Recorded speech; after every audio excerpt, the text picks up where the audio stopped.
শেখদি Abdullah Molla school and college কর্তৃক আয়োজিত online ক্লাসে সবাইকে স্বাগত।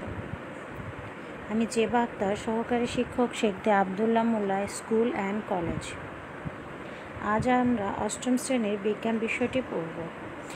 এ বিষয়ের চতুর্দশ অধ্যায়ের আজকের শেষ ক্লাস, পরিবেশ ও বাস্তুতন্ত্র।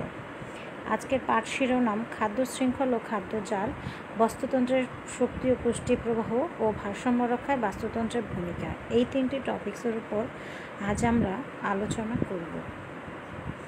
শিক্ষার্থীরা দেখো তো তোমরা কিসের ছবি দেখতে পাচ্ছ?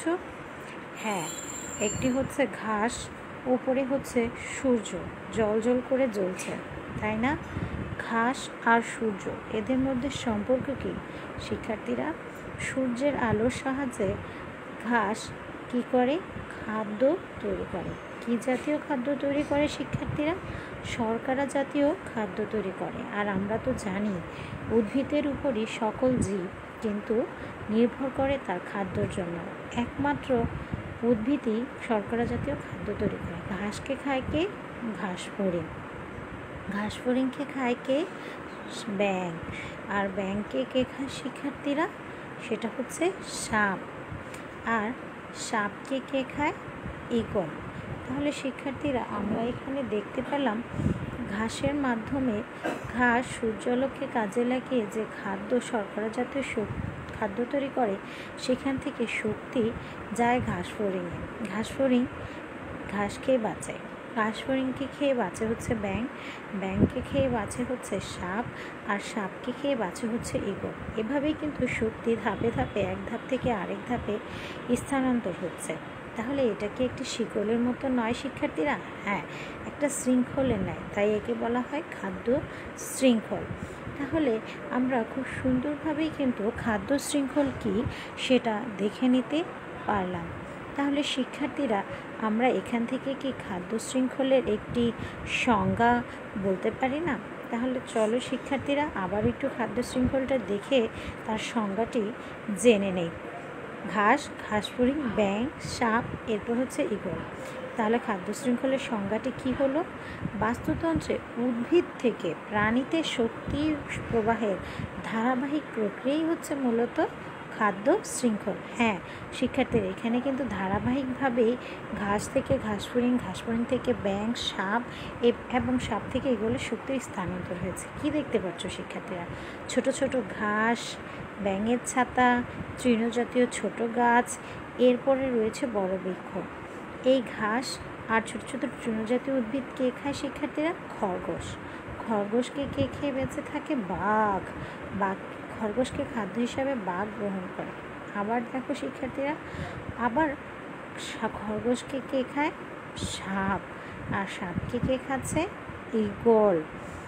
ঈগল খাচ্ছে হচ্ছে সাপকে, আর সাপ খাচ্ছে খরগোশকে। খরগোশ খাচ্ছে ছোট ছোট তৃণভোজী উদ্ভিদ। হরিণ খায় কি? বড় বৃক্ষ থেকেও খায়, আবার ছোট ছোট তৃণজাতীয় উদ্ভিদও খেয়ে থাকে।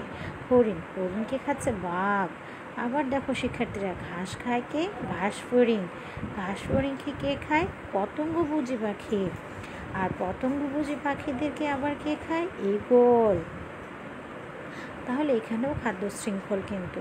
আবার দেখো, কাঠবিড়ালি বড় গাছের ফলমূল বা তৃণজাতীয় উদ্ভিদ খেয়ে বেঁচে থাকে, আর কাঠবিড়ালি কে খায়? বাজ পাখি। তাহলে শিক্ষার্থীরা এখান থেকে আমরা অনেকগুলো খাদ্য শৃঙ্খল দেখতে পেলাম। আরেকটি খাদ্য শৃঙ্খল দেখো, ইঁদুর ঘাস খায়, আবার ইঁদুরকে খায় সাপ, আবার ইঁদুরকে কিন্তু বাজ ঈগলও খেয়ে থাকে। তাহলে অনেকগুলো খাদ্য শৃঙ্খল এখানে কিন্তু একটি জালের মতো ছড়িয়ে ছিটিয়ে আছে, এবং এই ছড়িয়ে ছিটা জালকেই আমরা বলবো, ছড়িয়ে যাওয়া জালকেই আমরা বলবো খাদ্য জাল, যেখানে অনেকগুলো খাদ্য শৃঙ্খল একত্রে মিলেমিশে সম্পর্কযুক্ত অবস্থায় আছে। তাই খাদ্য জাল আমরা কাকে বলবো? একাধিক খাদ্য শৃঙ্খল একত্রিত হয়ে আসলে খাদ্য জাল তৈরি করে।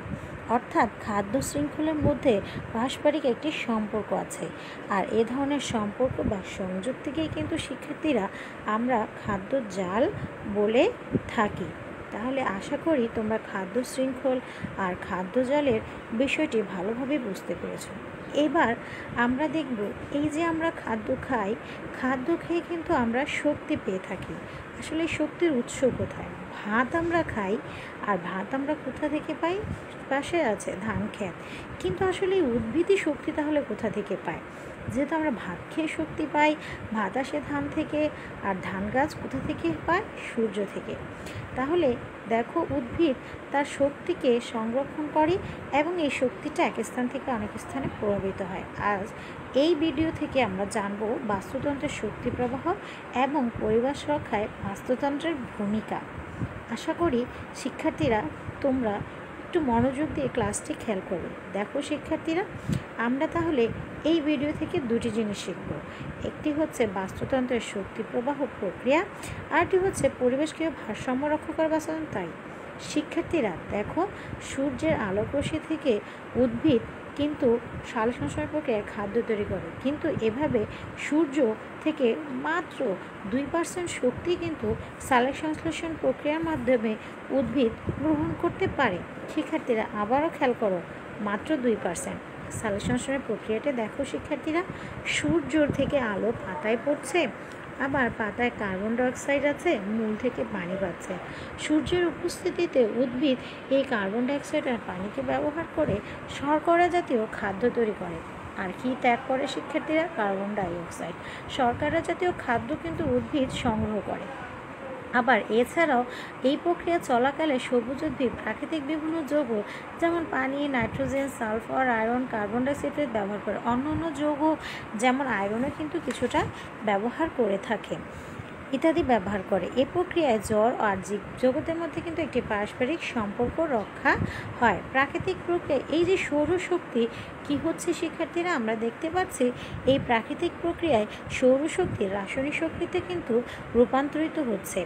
এই রাসায়নিক শক্তি কিন্তু কি হচ্ছে?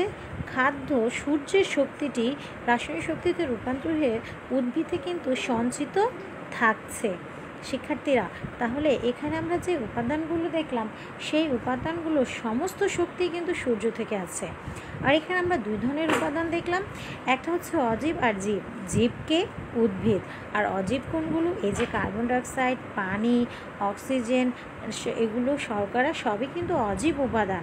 আর উদ্ভিদ যে নাইট্রোজেন অথবা পানি, সালফার, আয়রন ব্যবহার করে, এগুলো কিন্তু অজীব উপাদান। তাহলে আমরা দেখতে পেলাম অজীব আর সজীব উপাদানের মধ্যে একটা সম্পর্ক এখানে তৈরি হয়ে যায়। উৎপাদক থেকে অর্থাৎ সূর্যের শক্তিকে উৎপাদক শক্তি সঞ্চিত করে, আর তাকে খেয়ে বেঁচে থাকে বিভিন্ন খাদ্য। যেমন আমরা দেখতে পাচ্ছি উদ্ভিদ থেকে খাচ্ছে ঘাসফড়িং, ঘাসফড়িংকে খাচ্ছে ব্যাঙ, ব্যাঙকে খাচ্ছে হচ্ছে আবার সাপ, সাপকে খাচ্ছে বাজ পাখি। তাহলে এখানে কি হচ্ছে শিক্ষার্থীরা? উৎপাদক অর্থাৎ উদ্ভিদ থেকে খাদ্য উৎপাদক থেকে আরম্ভ করে সর্বোচ্চ খাদক পর্যন্ত শক্তি ধাপে ধাপে কিন্তু রূপান্তরিত হচ্ছে। আর এই শক্তির রূপান্তর কিসের মাধ্যমে হচ্ছে শিক্ষার্থীরা? খাদ্য শৃঙ্খলার মাধ্যমে।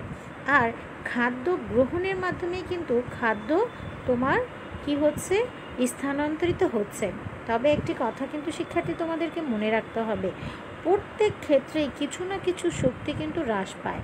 কেন হ্রাস পায়? কারণ প্রত্যেক ক্ষেত্রেই আমাদের প্রত্যেকটি জীবই তার শ্বসনের ক্ষেত্রে কিছু শক্তি ব্যয় করে এবং তার নিজস্ব জৈবিক প্রক্রিয়ার জন্য কিছু শক্তি ব্যয় করে, বাকিটা সে তার শরীরে সঞ্চয় রাখে এবং সেই সঞ্চিত শক্তিটাই কিন্তু ধাপে ধাপে অর্থাৎ এক প্রাণী থেকে আরেক প্রাণীতে স্থানান্তরিত হচ্ছে। এখানে দেখো, আমরা আবারও দেখি সূর্য থেকে শক্তি স্থানান্তরিত হচ্ছে ঘাসে। ঘাস থেকে অর্থাৎ সূর্য যে 2% শক্তি নেয়, তার 2% শক্তিকে সে তার খাদ্য তৈরি শর্করা তৈরিতে ব্যয় করে। কিছু শক্তি সে ব্যয়ও করে অক্সিজেন শ্বসন ক্রিয়ার জন্য। এখান থেকে শক্তি কিন্তু যাচ্ছে হরিণে। হরিণ যেই খাবারটা ঘাসটাকে খাদ্য হিসাবে গ্রহণ করছে, এখান থেকে কিছু শক্তি তাতে যাচ্ছে, কিন্তু পুরো শক্তি কিন্তু হরিণ তার শরীরে সঞ্চিত করছে না।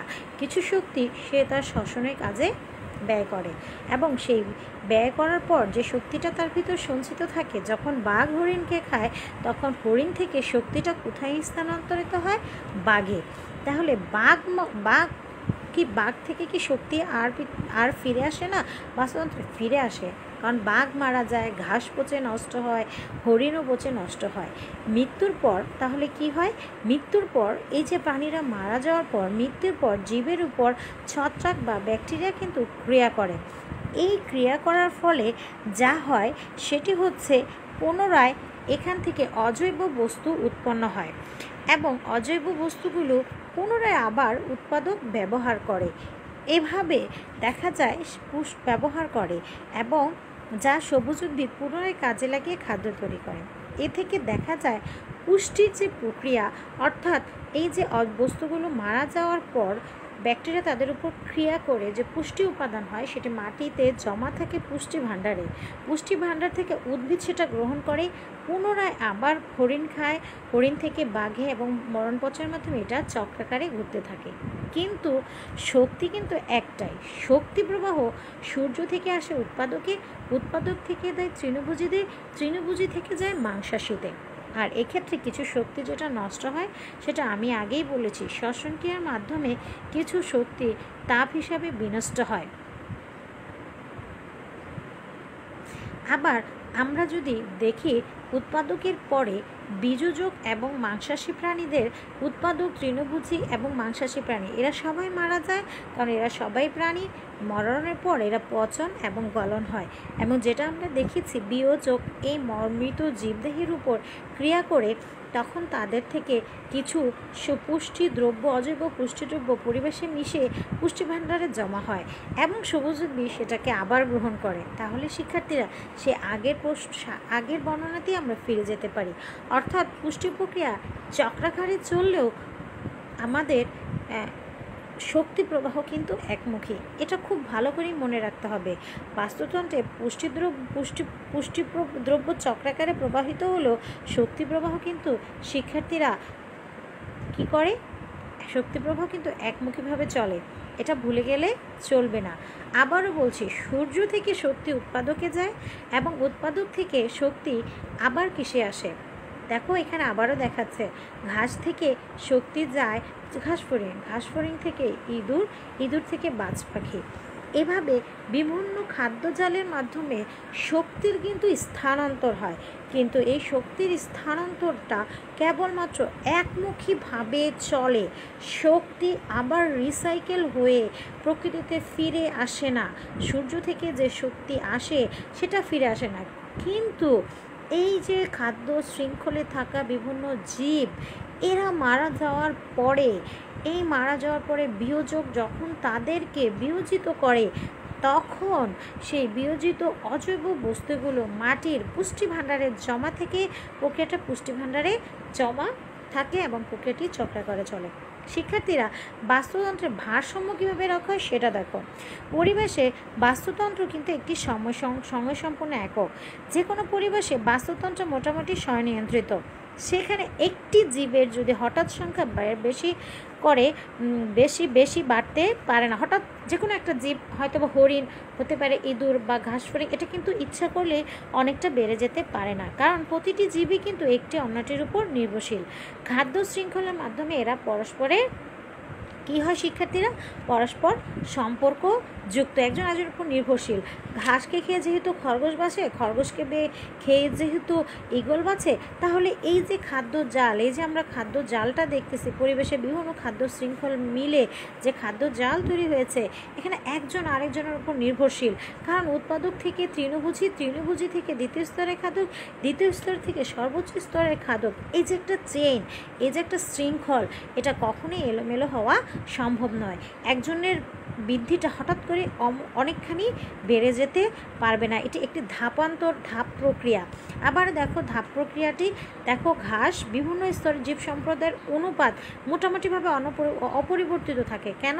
কারণ যখনই একটা সংখ্যায় বৃদ্ধি পেলে আরেকটি কি হয়? বৃদ্ধি পেয়ে সেই সম্প্রদায়ের মধ্যে মোটামুটি ভারসাম্যতা বজায় রাখে। অর্থাৎ কোনো একটি পরিবেশে বিভিন্ন স্তরের জীব সম্প্রদায়ের সংখ্যার মোটামুটি কিন্তু অপরিবর্তিত থাকে। পরিবেশে বিভিন্ন পরিবর্তন ঘটলেও বহুদিন পর্যন্ত প্রাকৃতিক ভারসাম্য বজায় থাকে। যেমন দেখো, যদি এমন হয় পরিবেশের কোনো একটি উপাদান, যেমন মনে করো একটি বনে বাঘ, হরিণ, শকুর ইত্যাদি আছে, এই যে বাঘ, হরিণ, শূকর এগুলো আছে, এখন হরিণ আর যদি হঠাৎ করে বাঘের খাদ্য হচ্ছে হরিণ আর শূকর, এখন হরিণ ও শূকরের সংখ্যা যদি বেড়ে যায় তাহলে বাঘের সংখ্যা বৃদ্ধি পাবে। কেন বৃদ্ধি পাবে? কারণ বাঘ প্রচুর খাদ্য পাবে। আবার বাঘের সংখ্যা বৃদ্ধি পেলে হরিণ আর শূকরের সংখ্যা কমে যাবে। আবার হরিণ আর শূকরের সংখ্যা কমে গেলে বাঘ খাদ্য পাবে পড়বে, তখন বাঘের সংখ্যা কমে যাবে। এই যে দেখতে পাচ্ছ, বাঘের সংখ্যা কমে গেলে হরিণ আর শূকরের সংখ্যা বেড়ে যাবে। তাহলে এভাবে হ্রাস আর বৃদ্ধির ফলে একবার বাড়বে, একবার কমবে। এইভাবে প্রকৃতি তার ভারসাম্যকে নিয়ন্ত্রণ করে। এখন যদি তোমরা ক্লাসে থাকতে তোমাদের একটি দলগত কাজ দিতাম, এই কাজটি বাসায় তোমরা ট্রাই করবে। চিত্রে একটি খাদ্য শৃঙ্খল রয়েছে, এই খাদ্য শৃঙ্খলটি শক্তি কিভাবে ধাপান্তরিত হয়, শক্তির প্রবাহ কীভাবে চলে সেটা বলবো। শিক্ষার্থীরা দেখো তো তোমরা এই প্রশ্নগুলোর উত্তর দিতে পারো কিনা। জড় ও জীবজগতের মধ্যে সংযোগ সৃষ্টি হয় কিভাবে, সেগুলো দেখবে। ওই গুরুত্বপূর্ণ কিছু শব্দ এখানে ব্যবহৃত হয়েছে, সেগুলো তোমাদের রইল। আর বাড়ির কাজ হিসাবে তোমাদের এই বাড়ির কাজটি রইল। সুন্দরবনের বাস্তুতন্ত্র প্রকৃতি কিভাবে পরিবেশের ভারসাম্য রক্ষা করে চলছে তা ব্যাখ্যা করো। আশা করি তোমরা ব্যাখ্যা করতে পারবে। যেভাবে তোমরা দেখলে পরিবেশের ভারসাম্য রক্ষা হয়, ঠিক সেইভাবে সুন্দরবনের আলোকে তোমরা ব্যাখ্যা করবে কিভাবে সুন্দরবনের বাঘ, হরিণ, ঘাস এরা পরিবেশের ভারসাম্য রক্ষা করে। সবাইকে আগামী ক্লাসের আমন্ত্রণ জানিয়ে আজকের মতো বিদায় নিচ্ছি। আল্লাহ হাফেজ।